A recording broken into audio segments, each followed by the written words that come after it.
Well, okay, so, where are we? We are at the good of the cause of the public. I knew that, I was only kidding.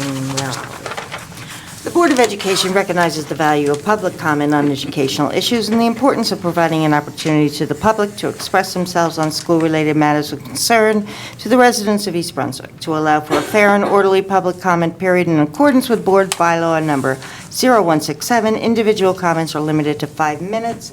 Members of the public are reminded that this is a public televised meeting of the Board of Education to protect the privacy of all students and staffs. Concerns regarding individual students and staff members should generally be addressed by first meeting with the appropriate administrative staff. Is there any members of the public that wish to address the board? When you get to the microphone, please state your name and address for the record. Thank you. My name is Donald Simons. I live on Two River Road, East Brunswick.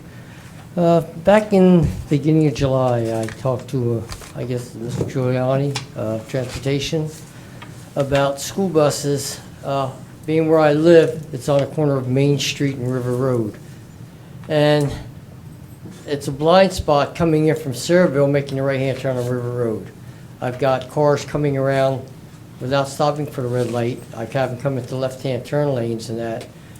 I requested that the school buses put their yellow lights on as they're in the left-hand lane to make the left-hand turn, to give the cars coming from Sayreville into East Brunswick the opportunity to see that there's going to be a school bus stop. I had talked to Joyce in Transportation last year. She said they couldn't do it because it's against the law. I called up the Department of Motor Vehicles. I couldn't get a quick answer until I called the governor's office, and I got a quick answer very well. There's no law against that. I can understand where it can be a possible conflict of a driver thinking that they might be stopping and dropping a student off, and the student's going to get off in a lane that goes straight.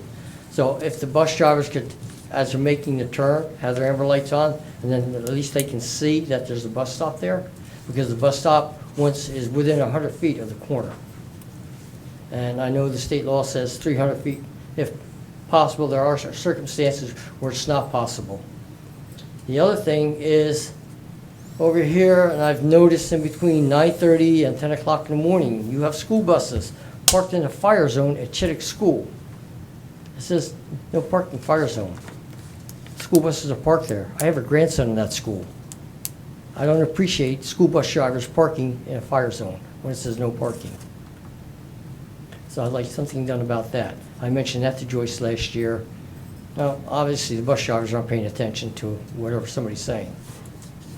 And I'd like to thank Mr. Figueroa for an incident that happened with my granddaughter yesterday on an activity bus that was taken care of, and I appreciate it.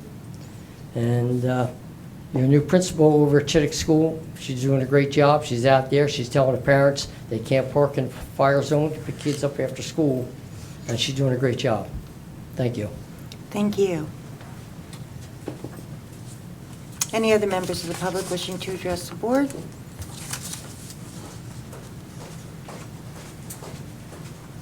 Dana Zimbicki, President of the East Brunswick Education Association, parent and resident. Thank you and welcome to this school year. It turned out to be a great start, but I just wanted to give a shout out and a heartfelt thanks to Irwin school staff. They had a difficult start to the school year, and under the strong leadership of Joanne Chmielewicz, the principal, all the teachers and the support staff, and somehow Joe Da Silva, the head custodian, managed to split himself into 26 directions to help ensure that that school opened on time, and you wouldn't even know that it was delayed on Tuesday. It was wonderful. And I just want to thank them because they did give up their Sunday of Labor Day weekend to make sure it was ready for all the children. And just wanted to give that shout out. Thank you. Thank you. Anyone else wishing to address the public? And I'll close the public portion, and we'll start with our agenda.